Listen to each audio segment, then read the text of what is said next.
आज की जो हमारी क्लास है उसके अंदर हमें जो रिमेनिंग पास पेपर्स थे कल के वो करने हैं। सो मैं 2000 ये मेरे पास जो पेपर है इट इज 2014। सो 2014 के पेपर से जो है वो मैं स्टार्ट ले रहा हूँ।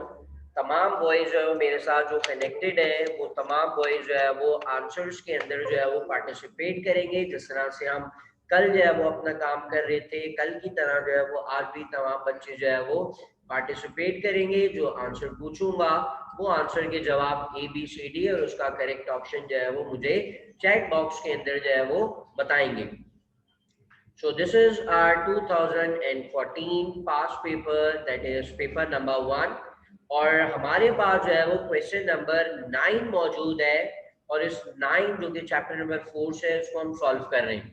So if a person is tightening a bolt by applying a force of 10 Newton, हमारे पास जो पर्सन है वो फोर्स अप्लाई कर रहा है जिसकी जो वैल्यू गिवन है that is 10 Newton at a point of 0.8 meter from the point O। ये एक्सिस ऑफ रोटेशन कहलाता है पॉइंट O। इसका मतलब है जो डिस्टेंस हमें दिया हुआ है ये गिवन है L। Then the turning effect of force will be. So हमारे पास जो सवाल में पूछा गया है वो टॉर्क की वैल्यू पूछिए और हमें जो चीजें गिवन है that are force and moment are. तो इन दो वैल्यूज के साथ है वो टॉर्क को फाइंड आउट करना है। As we all know that torque का जो फॉर्मूला है वो होता है F multiply by L, force multiplied by moment arm. तो ये तीनों बच्चे जो मेरे साथ कनेक्टेड है बेटा मुझे जल्दी से जवाब दें इसका। फोर्स की वैल्यू 10 है और मोमेंट आर्म की वैल्यू जो है वो 0.8 है। तो मेरा जो टॉर्क का आंसर है वो क्या आएगा, जल्दी से मुझे बता दें। इस्तेसान बेटा option A B C D नहीं बताएं, मुझे जो है वो करेक्ट आंसर बताया करें।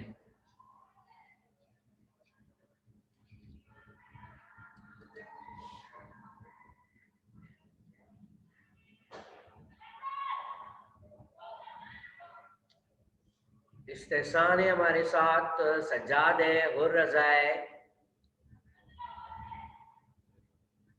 इस्तेसान, हुर रजा और तहसीन, बेटा तीनों बॉयज मुझे जल्दी से जवाब दें। तहसीन कह रहा है 8.0 न्यूटन मीटर, ठीक है। और हुर रजा बेटा तुम भी जल्दी से मुझे रिप्लाई कर दो ताकि हम नेक्स्ट क्वेश्चन की तरफ मूव करेंगे। इसके बाद फोर्स की वैल्यू हमें गिवन है 10 न्यूटन और मोमेंट आर्म की वैल्यू मुझे गिवन है 0.8 न्यूटन। सो हुर रजा ने भी मुझे रिप्लाई कर दिया है, ठीक है। सो फोर्स की जगह मैं 10 पुट करूंगा और मोमेंट आर्म की जगह जो है वो मैं 0.8 पुट करूंगा। तो जब हम इन दोनों को मल्टीप्लाई करेंगे तो मल्टीप्लाई करने से आंसर जो मुझे दोनों बच्चों ने दिया है वो बिल्कुल करेक्ट आंसर दिया है 8.0 न्यूटन मीटर। 10 को जब 0.8 से मल्टीप्लाई करेंगे तो हमारा जो आंसर है वो आ जाएगा 8.0 न्यूटन मीटर, करेक्ट आंसर है, ठीक है। देन हमारे पास है question number 10। When the car is tilted from the ground, एक कार है हमारे पास जो कि ग्राउंड से थोड़ा सा यूं टिल्ट हो गई है। डायग्राम में सब देख रहे होंगे कि डायग्राम में जो है वो नजर आ रहा होगा कि कार जो है वो थोड़ी सी यूं टिल्ट हो गई है। सो क्या पूछा है, then the centre of gravity will, यहाँ पर जो है वो पॉइंट भी मार्क किया हुआ है, this is the point that is known as centre of gravity. जब कार यूं सीधी खड़ी थी, फॉर एग्जाम्पल कार इस तरह से जब सीधी खड़ी होगी तो कार का सेंटर ऑफ ग्रेविटी इस पॉइंट पे था। जब कार के ऊपर फोर्स लगा के इसको थोड़ा सा यूं टिल्ट कर दिया, थोड़ी टेढ़ी हो गई, तो इसका जो ये पॉइंट है सेंटर ऑफ ग्रेविटी, टिल्ट करने से सेंटर ऑफ ग्रेविटी पे क्या फर्क पड़ा। क्या centre of gravity same height पे है, क्या सेंटर ऑफ ग्रेविटी नीचे हो गया, क्या सेंटर ऑफ ग्रेविटी ऊपर हो गया। इन चारों में से मुझे जल्दी से आंसर करें, ए बी सी और डी। सेंटर ऑफ ग्रेविटी के ऊपर क्या फर्क पड़ा जब इस कार को हमने जो है वो इस तरह से थोड़ा सा टिल्ट किया।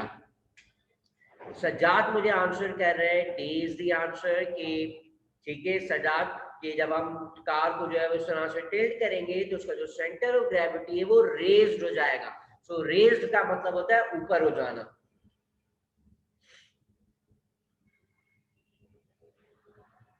ओके रिमेनिंग बॉयज बेटा जल्दी जल्दी मुझे जवाब दें।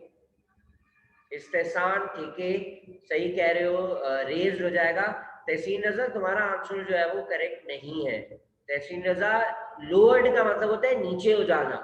जब एक बॉडी इस तरह से, कार इस तरह से प्लेस्ड है, अगर कार को यूं थोड़ा सा टिल्ट करेंगे, जैसे डायग्राम में गौर से देखो, टिल्ट करने से जो है वो सेंटर ऑफ ग्रेविटी जो है वो थोड़ा सा ऊपर हो जाएगा एज कंपेयर टू पहले। तो इस क्वेश्चन का जो करेक्ट आंसर है हमारे पास, करेक्ट आंसर है रेज्ड, और रेज्ड का मतलब होता है ऊपर हो जाना।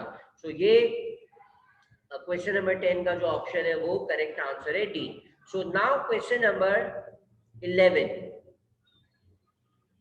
क्वेश्चन नंबर 11 को देखें बेटा।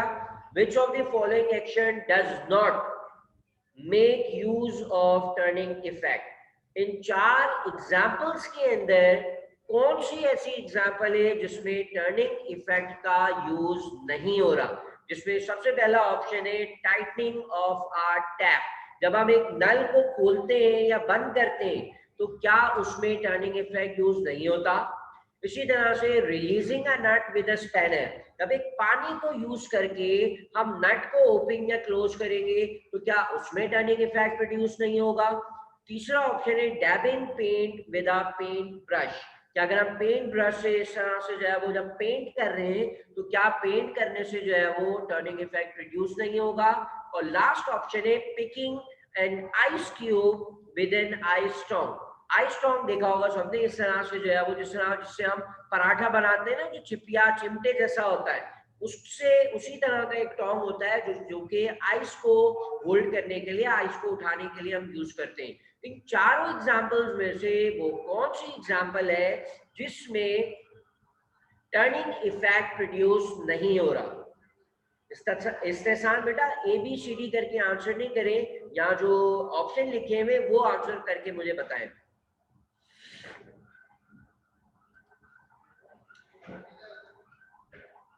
जल्दी जल्दी बॉयज मुझे आंसर करें इसका।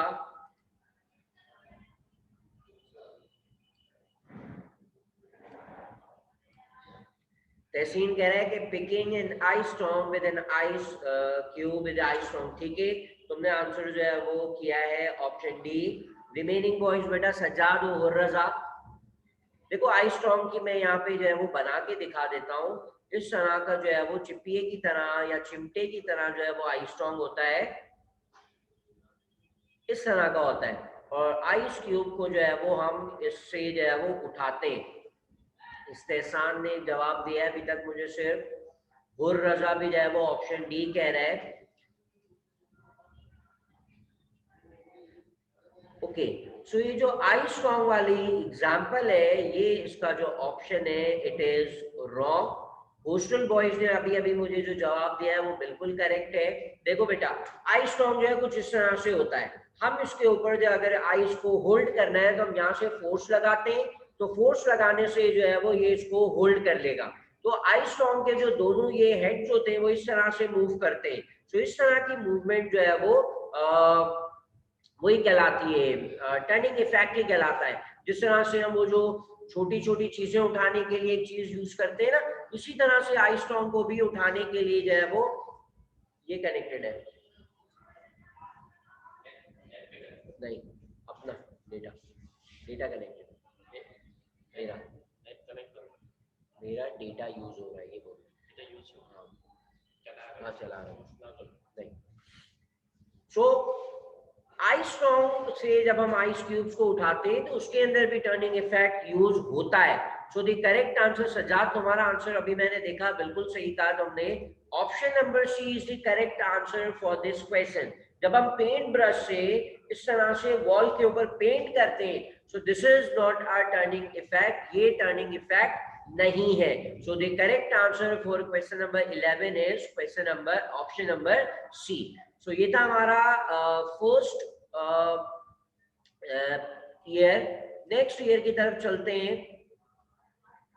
नेक्स्ट ईयर के अंदर मेरे पास question number 9 and question number 10 मौजूद है। सो क्वेश्चन नंबर 9 को मैं रीड कर रहा हूँ, बेटा सुन के अच्छी तरीके से समझ के जो है मुझे इसका जवाब देना। A spanner is used to tighten a screw, एक स्क्रू को टाइट करने के लिए जो है वो एक स्पैनर यूज किया है। अब सबको जो है वो स्पैनर का पता चल गया होगा कि स्पैनर किसे कहते हैं। तो ये इस तरह का हमारे पास एक स्पैनर होता है और नट को ओपन या क्लोज करने के लिए जो है वो हम यूज करते हैं स्पैनर को। So if the torque is zero, यहाँ पे कहा है कि टॉर्क जीरो होगा, then the applied force will be, force को हम किस तरह से अप्लाई करें कि हमारा जो टॉर्क है वो जीरो हो जाए। सो अभी हम इसको देखते हैं इस एग्जांपल को। सबसे पहले है कि at an angle of 45 degree, कि अगर जो है वो हम लेट सपोज यहाँ पे फोर्स अप्लाई कर रहे हैं और 45 डिग्री पे जो है वो फोर्स अप्लाई हो रही है, let suppose this is 45 degree, 45 degree पे फोर्स अप्लाई करने से क्या टॉर्क जीरो होगा। जीरो टॉर्क का मतलब ये हुआ कि उसके अंदर टर्निंग इफेक्ट प्रोड्यूस नहीं होगा। सो ये होता है 45 जीरो टॉर्क का मतलब। At an angle of 270 degree, अगर 270 डिग्री फॉर एग्जांपल यहाँ से हम मेजर करें तो इस डायरेक्शन में अगर हम फोर्स अप्लाई करेंगे तो ये हो जाएगी 270 डिग्री। तो क्या ये वाली फोर्स अप्लाई करने से, this is force 1, this is force 2, क्या इस तरह फोर्स अप्लाई करने से टॉर्क प्रोड्यूस नहीं होगा। और चौथे ऑप्शन में लिखा है perpendicular to the direction of force. तो अगर मैं इस तरह से परपेंडिकुलर फोर्स लगाऊंगा तो टर्निंग इफेक्ट प्रोड्यूस नहीं होगा। या फिर मेरा जो ऑप्शन नंबर सी है, in the same direction of the moment arm, ये हमारा मोमेंट आर्म है, अगर मोमेंट आर्म की डायरेक्शन में फोर्स अप्लाई करूंगा तो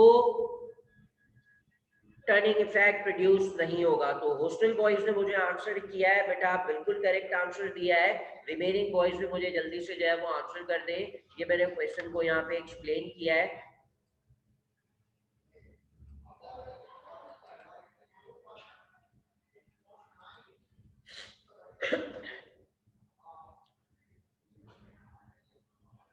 स्ट्रेसान बेटा तुमने जो है वो ऑप्शन नंबर डी कहा है। ऑप्शन नंबर डी में समझाया गया था कि टर्निंग अगर फोर्स है परपेंडिकुलर अप्लाई हो रही है तो टर्निंग इफेक्ट जीरो प्रोड्यूस होगा। सो 90 डिग्री जब फॉर्म होता है ना तो याद रखना कि अगर फोर्स और मोमेंट आर्म के दरमियान एंगल 90 डिग्री हो तो टॉर्क जीरो नहीं होता, टॉर्क मैक्सिमम होता है हमेशा। और मैंने बताया था कि टॉर्क जो है वो जीरो उस वक्त होता है जब फोर्स एंड मोमेंट आर्म जो है वो सेम डायरेक्शन में हो। अगर सेम डायरेक्शन होगी तो टर्निंग इफेक्ट जो है वो जीरो होता है। सो अगर हम यहाँ पे देखें इस वाले ऑप्शन में, that is option number C, option number C में जो है वो फोर्स इस डायरेक्शन में है और मोमेंट आर्म की डायरेक्शन भी जो है वो सेम है। सो फोर्स और मोमेंट आर्म सेम डायरेक्शन में है तो टर्निंग इफेक्ट जो है वो जीरो होगा। तहसीन रजा तुम्हारा आंसर भी जो है वो सही है।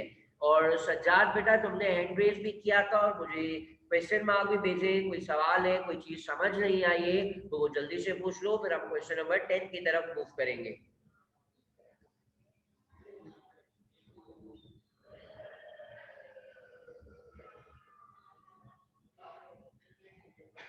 सज्जाद जल्दी से मुझे जवाब दे दो, हैंड रेज किया था तुमने, कोई प्रॉब्लम है, कोई चीज पूछनी है। बाकी तमाम बच्चे जो है वो इस क्वेश्चन नंबर 10 को देखें, क्वेश्चन नंबर 10 के आंसर को करने की कोशिश करें कि यहाँ पर जो है वो एक बुक मौजूद है। बुक के डायग्राम में जो है वो बुक को एक टेबल के ऊपर रखा हुआ है, ये पोजीशन ए थी, इस तरह से बुक प्लेस की हुई है। हमने जो है वो इस तरह से जो है वो उठा दिया, बुक को उठा के जब छोड़ेंगे तो इस बुक की जो स्टेट है वो कौन सी स्टेट होगी, स्टैटिक इक्विलिब्रियम होगी, स्टेबल इक्विलिब्रियम होगी, न्यूट्रल होगी या अनस्टेबल होगी। हॉस्टल बॉयज ने मुझे इसका आंसर कर दिया है, हॉस्टल बॉयज ने जो है वो करेक्ट आंसर दिया है। बाकी बॉयज ने मुझे जल्दी से इसका आंसर कर दे। क्वेश्चन नंबर 10, अगर बुक टेबल के ऊपर लाई कर रही है और उसको मैं इस तरह से रेस करके ड्रॉप कर दूं या रिलीज कर दूं तो उस बुक का जो इक्विलिब्रियम है वो कौन सा होगा। सज्जाद ने मुझे आंसर किया है, सज्जाद बेटा बिल्कुल करेक्ट आंसर दिया है तुमने। रिमेनिंग बॉयज जो बच गए जिन्होंने जवाब नहीं दिया उनके अंदर हुर रजा बिल्कुल सही कह रहे हो, तुम्हारा आंसर भी करेक्ट है। मासूम रजा तुमने जो है वो लेट ज्वाइन किया पर तुम्हारा आंसर जो है वो इस ऑप्शन का बिल्कुल सही है। सो तमाम बच्चों ने जो मुझे इस क्वेश्चन का आंसर दिया है that is stable equilibrium. Body का जो इक्विलिब्रियम है वो स्टेबल होगा। मैं यहाँ रिकॉल कर दूं स्टेबल इक्विलिब्रियम को कि अगर बॉडी जो है वो अपनी ओरिजिनल पोजीशन पे वापस आ जाती है तो ऐसा इक्विलिब्रियम जो है वो स्टेबल कहलाता है। बुक यहाँ यूं प्लेस किए हुए, अगर इसको यहाँ से यूं थोड़ा सा उठा के छोड़ दूंगा तो दोबारा जो है वो अपनी ओरिजिनल पोजीशन पे आ जाएगी। तो बुक का जो इक्विलिब्रियम है वो स्टेबल इक्विलिब्रियम है। तहसीन रजा का भी मैंने आंसर रीड कर लिया है। तहसीन बेटा तुम्हारा भी जो आंसर है इस क्वेश्चन का वो बिल्कुल करेक्ट है। ओके, सो नेक्स्ट क्वेश्चन की तरफ चलते हैं। क्वेश्चन नंबर 11 बहुत ही आसान सवाल गिवन है, कल की क्लास के अंदर भी हमने इस चीज को डिस्कस किया था। Question number 11, the stability of every body depends on the position of center of hostel boys का आंसर आ गया है मेरे पास। हॉस्टल बॉयज ने बिल्कुल सही आंसर किया है। This is the most easiest question जो मैं बताता भी हूँ कि जो डेफिनेशन होती है हमारी वो डेफिनेशन टाइप के क्वेश्चन बहुत ही आसान होते हैं। इस्तेसान का आंसर आया है। इस्तेसान बेटा दोबारा से क्वेश्चन को रीड करो। हुर रजा मासूम रजा दोनों का जो है वो आंसर बिल्कुल सही है। इस्तेसान बेटा दोबारा से जो है वो क्वेश्चन को रीड करो। कल की क्लास में हमने जो है वो स्टेबिलिटी के जो है वो फैक्टर रीड पढ़े थे। स्टेबिलिटी जो है वो दो चीजों पे डिपेंड करती है। वन इज बेस एरिया और दूसरा जो इसका तहसीन रजा तुम्हारा आंसर भी बिल्कुल ठीक है। स्टेबिलिटी का जो दूसरा फैक्टर होता है वो होता है position of centre of mass, नहीं centre of gravity. Centre of gravity ground से जितना करीब होगा बॉडी उतनी ज्यादा जो है वो स्टेबल होती है। तो क्वेश्चन नंबर 11 का जो करेक्ट आंसर है it is option C. Okay, so next year की तरफ मूव करते हैं। सो क्वेश्चन नंबर 10 और 11 यहाँ पर मौजूद है। So question number 10 question read कर रहा हूं मैं, सब बच्चे गौर से सुने। It is better to use a long spanner. हमारे जो है पास जो है अगर एक स्पैनर हमें यूज करना है तो स्पैनर में दोबारा से बता दूं, स्पैनर जो कि हम बहुत सारी जगहों पे जो है वो यूज करते हैं डेली लाइफ में नट को ओपन या क्लोज करने के लिए। सो दिस इज स्पैनर ए और ये हमारे पास जो है वो एक और स्पैनर है, ये है मेरा स्पैनर बी। दोनों स्पैनर्स के अंदर क्या फर्क है कि इसका जो हैंडल है वो शॉर्ट है और इसका जो हैंडल है वो लॉन्ग है। सो अगर मैं इस स्पैनर को यूज करके फोर्स लगाऊंगा तो मैक्सिमम इतना दूर में फोर्स लगा सकता हूं, और अगर स्पैनर बी को मैं यूज कर रहा हूं जिसका हैंडल लॉन्ग है तो मैं ज्यादा दूर जो है वो फोर्स अप्लाई कर सकूंगा, जिससे क्या होगा कि मैं जो है वो आसानी से जो है वो इस नट को जो है वो ओपन या क्लोज कर सकता हूं। तो लॉन्ग स्पैनर यूज करने का क्या फायदा होता है यहाँ हमें जो है वो पूछा गया है ऑप्शन के अंदर, जिसमें सबसे पहला ऑप्शन है कि it offers more friction, it require less turning effect, more work is done by the user, या फिर it require less force to be exerted. क्या फ्रिक्शन ज्यादा हो जाएगी, क्या कम टर्निंग इफेक्ट होगा बड़े स्पैनर को यूज करने से, क्या ज्यादा वर्क करना पड़ेगा, या फिर कम फोर्स अप्लाई करनी पड़ेगी हमारे टॉर्क को प्रोड्यूस करने के लिए या नट को ओपन करने के लिए। तो हॉस्टल बॉयज का मैंने आंसर रिसीव किया है बेटा, सही करेक्ट आंसर दिया है। सज्जाद ने मुझे आंसर किया है बेटा बिल्कुल सही है। इस्तेसान तुम्हारा आंसर भी बिल्कुल सही है। और मेरे पास किसका, मासूम रजा और तहसीन रजा। मासूम रजा का भी आंसर आ गया बेटा, बिल्कुल सही आंसर है। तहसीन रजा तुम भी जल्दी से मुझे आंसर कर दो।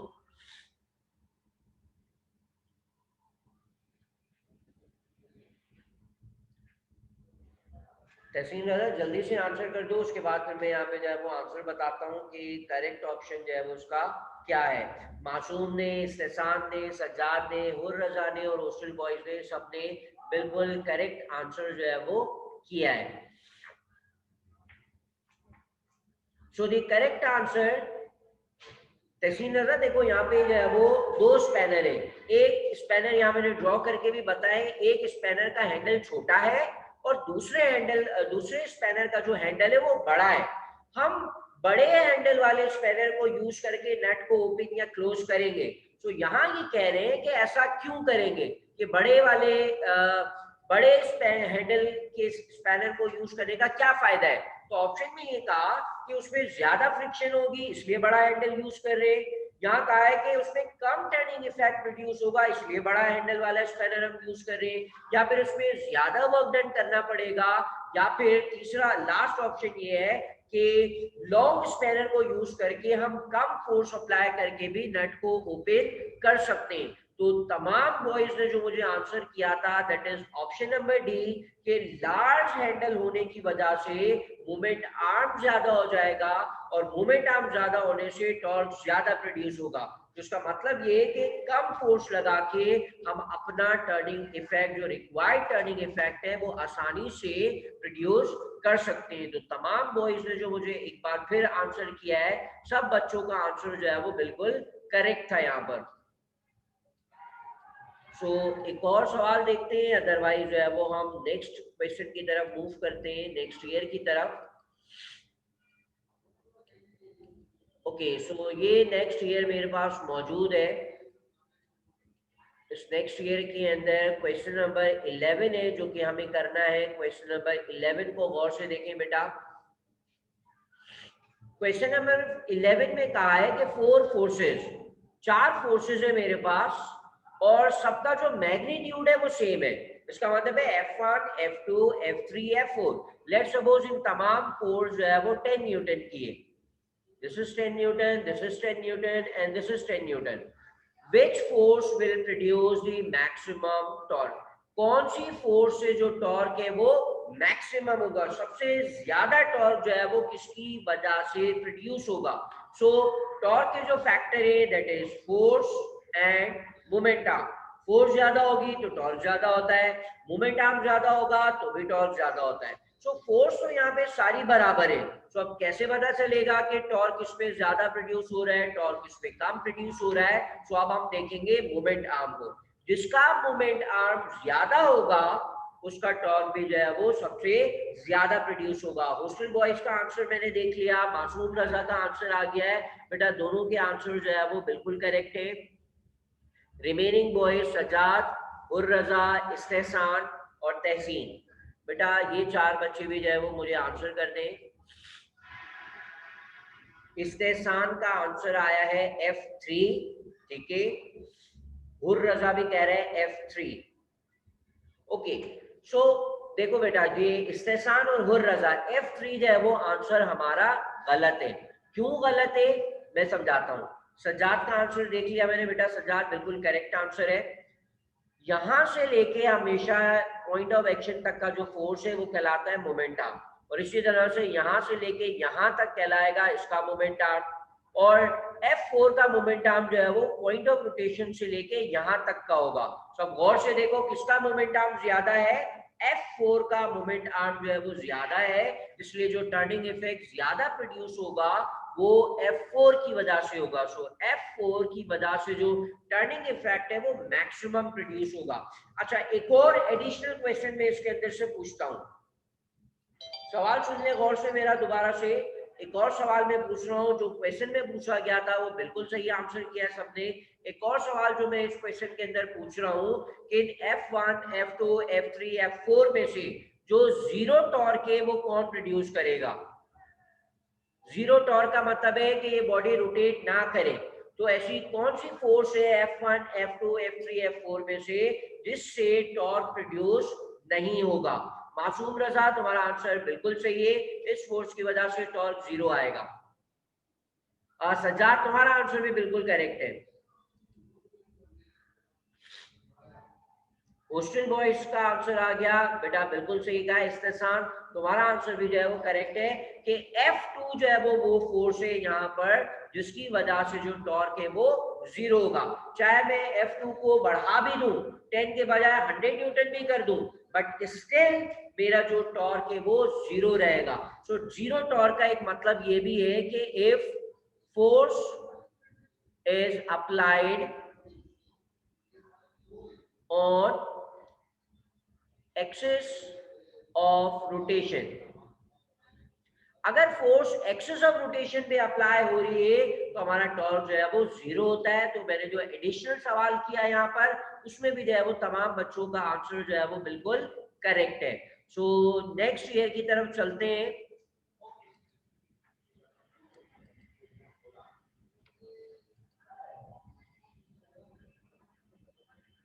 तो यहाँ पे हमें जो सवाल पूछा है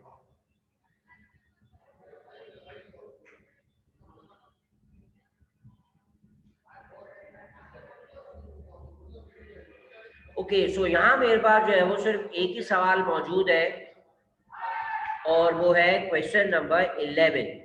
क्वेश्चन नंबर 11 को रीड करें और क्वेश्चन नंबर 11 का जो है मुझे आंसर करें। इसमें कहा है कि for greater stability of the car, कि अगर हमें रेसिंग कार की स्टेबिलिटी ज्यादा करनी है तो हमें कार को कैसा बनाना चाहिए। रेयर इंजन, कार का जो है वो रेयर इंजन होना चाहिए। रेयर का मतलब है कि इंजन आगे की तरफ लगा हुआ हो। नॉर्मली इंजन हमने देखा है ना आगे होता है ना पीछे होता है, इंजन नीचे की तरफ लगा हुआ होता है। सो अगर इंजन आगे की तरफ लगा हुआ होगा इसका मतलब गाड़ी आगे की तरफ से भारी हो जाएगी। तो क्या इससे जो है वो कार स्टेबल हो जाएगी। दूसरे ऑप्शन में कहा है कि स्मॉल चेसिस, और तीसरे ऑप्शन में कहा है ऑब्लॉन्ग बॉडी, और चौथे ऑप्शन में कहा है कि वाइड व्हील बेस। वाइड का मतलब है ज्यादा।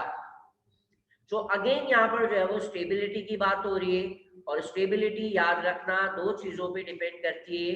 One is the base area and the other one is the position of centre of gravity. So hostel boys का आंसर मेरे पास आ गया है, सज्जाद का आंसर आ गया, मासूम रजा का आंसर आ गया है और हुर रजा ने भी अभी आंसर कर दिया है। सो वंस अगेन तमाम बच्चों का जो आंसर है वो बिल्कुल करेक्ट है कि अगर रेसिंग कार का जो नीचे वाला बेस एरिया है वो जितना ज्यादा होगा वो जो रेसिंग कार है वो उतनी ज्यादा स्टेबल होगी।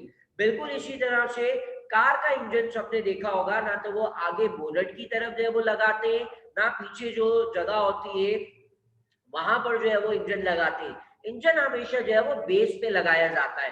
बेस पे लगाने से क्या फायदा होता है, बेस पे लगाने से सेंटर ऑफ ग्रेविटी कार का जमीन के करीब हो जाता है और सेंटर ऑफ ग्रेविटी जमीन से जितना ज्यादा करीब होगा हमारी जो बॉडी है वो उतनी ज्यादा स्टेबल होती है। So the correct answer for this question is question option number D.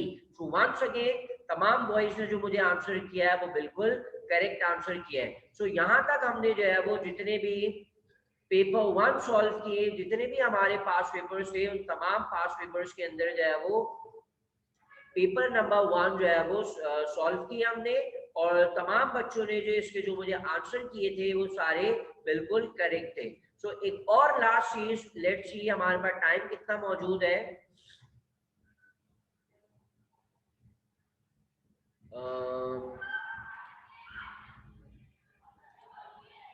Okay 5 minutes हमारे पास है तो मैं जो है वो एक और चीज शेयर कर देता हूँ।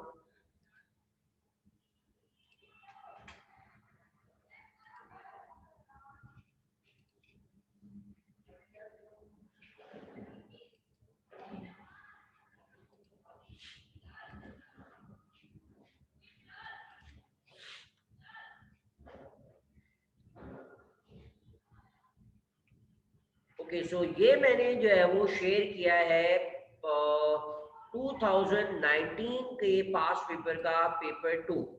सो इसको देख लेते हैं हम। इसके अंदर पेपर 2 में किस तरह से सवाल आते हैं। ओके सो यहाँ हमारे पास एक सवाल मौजूद है। पेपर 2 सबको पता है कि हमारे एग्जाम के अंदर नहीं आएंगे, बट अब हम अपने कॉन्सेप्ट्स को चेक करने के लिए अपनी प्रैक्टिस के लिए जो है वो पेपर 2 भी जो है वो साथ साथ सॉल्व करते हैं। So question number 4 we have from chapter number 4 that is of 2 marks. और सवाल के अंदर एक स्टेप दिया हुआ है that is there are 3 types of या 3 स्टेट्स ऑफ इक्विलिब्रियम। जैसे मैंने लेक्चर में भी समझाया था हमारे पास टोटल 3 स्टेट्स होती है इक्विलिब्रियम के और सबको अब उसके नाम भी याद हो जो हो गए होंगे that are stable equilibrium and unstable equilibrium and neutral equilibrium, ये तीन स्टेट्स होती हैं। तो सवाल में गौर से देखें क्या पूछा है, write any one example of two states of equilibrium from our daily life. इन तीन में से किसी भी दो स्टेट्स की मुझे एक एक एग्जांपल देनी है, और आगे देखिए क्या कहा है, for each example mention clearly which state of the equilibrium is involved. इन तीन में से किसी भी दो की एक एक एग्जांपल देनी है, और साथ मुझे बताना है कि मेरी ये वाली एग्जांपल के अंदर ये वाला स्टेट मौजूद है, मेरी इस एग्जांपल के अंदर ये स्टेट मौजूद है। सो मैं इसका आंसर कर रहा हूं। सो लेट सपोज ये हमारे पास हॉरिजॉन्टल टेबल है, इस टेबल के ऊपर जो है वो एक ब्लॉक को या एक बॉक्स को मैंने इस तरह से प्लेस किया है।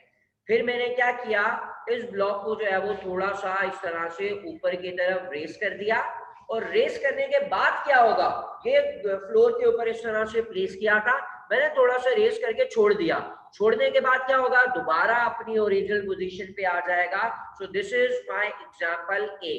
इसी तरह से अच्छा, चैट बॉक्स के अंदर मुझे इसकी स्टेट बता दें कि एग्जांपल ए के अंदर कौन सी स्टेट है। इसी तरह से मैं एक और एग्जांपल दे रहा हूं कि ये मेरे पास बॉल मौजूद है, और इस बॉल के ऊपर मैंने फोर्स अप्लाई की, और फोर्स अप्लाई करने से बॉल जो है वो इस पोजीशन पर आ गया। तो अगेन मैंने एक और एग्जांपल दिए, एग्जांपल ए और बी के अंदर मुझे जल्दी से बता दें कि ए में कौन सी स्टेट है और बी में कौन सी स्टेट है। सो तमाम बॉयज ने मुझे जल्दी जल्दी आंसर कर दिया। सज्जाद बेटा एग्जांपल ए, इस्तेसान, हुर रजा, मासूम रजा, तमाम बॉयज ने जो ऑप्शन ए में मुझे आंसर किया है, और उनका जो आंसर है वो बिल्कुल करेक्ट है। ऑप्शन जो एग्जांपल ए मेरी दैट इज स्टेबल इक्विलिब्रियम, और सज्जाद और इस्तेसान ने मुझे एग्जांपल बी का भी बता रहे हैं। सज्जाद बिल्कुल सही है आंसर। इस्तेसान तुम अपना आंसर दोबारा देख लो। हॉस्टल बॉयज, हॉस्टल बॉयज तुमने जो ऑप्शन एग्जांपल ए का आंसर दिया है करेक्ट है। हुर रजा सेकंड एग्जांपल बी का जो आंसर किया है तुम दोबारा से देख लो।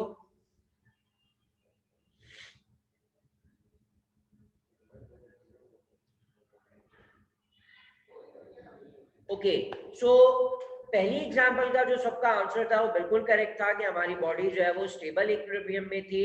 और एग्जांपल जो बी मैंने दिए उसमें एक बॉल मौजूद था, बॉल के ऊपर मैंने फोर्स अप्लाई की तो बॉल जो है वो न्यू पोजीशन पे आ गई।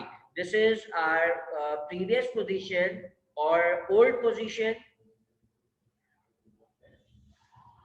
और ये वाली जो पोजीशन है ये मेरी न्यू पोजीशन है।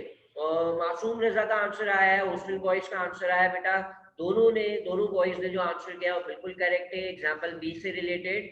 सो बॉल जो है मेरा एक न्यू पोजीशन पे आ गया है। सो अगर हम अपनी स्टेट्स को रिकॉल करें, डेफिनेशंस को, सो प्रीवियस पोजीशन और न्यू पोजीशन अगर डिफरेंट हो तो वो अनस्टेबल इक्विलिब्रियम कहलाती है, और अगर प्रीवियस पोजीशन और न्यू पोजीशन बिल्कुल सिमिलर हो तो वो मेरी जो है वो न्यूट्रल इक्विलिब्रियम कहलाती है। So this first one example was a stable equilibrium, and the second example is our neutral equilibrium. एक और मैं यहाँ पे एग्जांपल दे देता हूँ, जल्दी से इसका भी आंसर मुझे दे दें, बस ये लास्ट क्वेश्चन है हमारा। फॉर एग्जांपल मैंने जो है वो एक रॉड को इस तरह से वर्टिकली जो है वो ग्राउंड के ऊपर प्लेस किया है, और मैं इसको यहाँ से हल्का सा पुश कर देता हूँ फोर्स लगा के। सो इस रॉड के साथ क्या होगा, ये ग्राउंड के ऊपर जो है वो फॉल कर जाएगी। मुझे इसका इक्विलिब्रियम का जल्दी से आंसर दे दो। क्वेश्चन वॉइस पूछ रहे हैं कि हाउ इज स्टेबल। बेटा स्टेबल का मतलब ये होता है कि अगर कोई बॉडी है जो कि सरफेस के ऊपर यूं प्लेस की हुई है, मैं इसको डिस्टर्ब करके छोड़ दूंगा तो देखो ये दोबारा अपनी ओरिजिनल पोजीशन पे वापस आ गई बॉडी। जब बॉडी अपनी ओरिजिनल पोजीशन पे वापस आ जाती है तो ऐसा इक्विलिब्रियम जो है वो स्टेबल इक्विलिब्रियम कहलाता है। सो मैंने जो तीसरी एग्जांपल यहाँ पे दिए उसके आंसर्स भी सब बच्चों ने दिए। सबसे पहले मासूम रजा आंसर बिल्कुल सही है, हुर रजा तुम्हारा आंसर भी सही है, तहसीन और सॉरी इस्तेसान तुम्हारा आंसर भी सही है। तो ये बॉडी जो है वो ये इसकी प्रीवियस पोजीशन थी और ये इसकी जो है वो न्यू पोजीशन है। यहाँ पर भी प्रीवियस पोजीशन और न्यू पोजीशन थी। यहाँ देखो पहले ऑब्जेक्ट यूं प्लेस किया हुआ था और न्यू पोजीशन में ऐसे हो गया, तो प्रीवियस पोजीशन और न्यू पोजीशन बिल्कुल डिफरेंट है। जबकि अगर हम न्यूट्रल वाली एग्जांपल को देखें तो वो जो बॉल था वो ये प्रीवियस पोजीशन थी, थोड़ा सा आगे चला गया, ये इसकी न्यू पोजीशन है। तो प्रीवियस पोजीशन न्यू पोजीशन अगर बिल्कुल सिमिलर हो तो वो न्यूट्रल इक्विलिब्रियम, और अगर प्रीवियस और न्यू पोजीशन अगर एक दूसरे से अलग अलग हो तो वो जो है वो अनस्टेबल इक्विलिब्रियम कहलाता है। तो ये थी हमारी आज की क्लास। आई होप कि जो चैप्टर मैंने समझाया इस ऑनलाइन क्लास के दौरान, और साथ साथ मैंने जो जूम क्लास के ऊपर लाइव क्लास में मैंने एक्सप्लेनेशन भी दिया, और फाइनली जो है वो हमने एट लास्ट जो है वो लास्ट डायग्राम के लास्ट इस क्लासेस के अंदर जो है वो मैंने पास पेपर्स भी जो है वो सॉल्व करवाए। सो यहाँ तक कोई प्रॉब्लम है, कोई इशू है तो पूछ लें। इंशाल्लाह कल की क्लास जो है वो हमारी इसी टाइम पर होगी, और हम जो है वो टॉपिक जो है वो मैं बता दूंगा कि कल की क्लास के अंदर जो है वो हम क्या करेंगे या कौन कौन से क्वेश्चन सॉल्व करेंगे। होस्टल बॉयज कह रहे हैं डायग्राम ये जो है वो रॉन्ग है, बेटा बिल्कुल सही डायग्राम बनाई थी। सो यहाँ तक की क्लास से रिलेटेड बेटा कोई सवाल पूछना चाह रहे हैं बच्चे तो मुझसे सवाल पूछ सकते हैं, otherwise classes and from my side.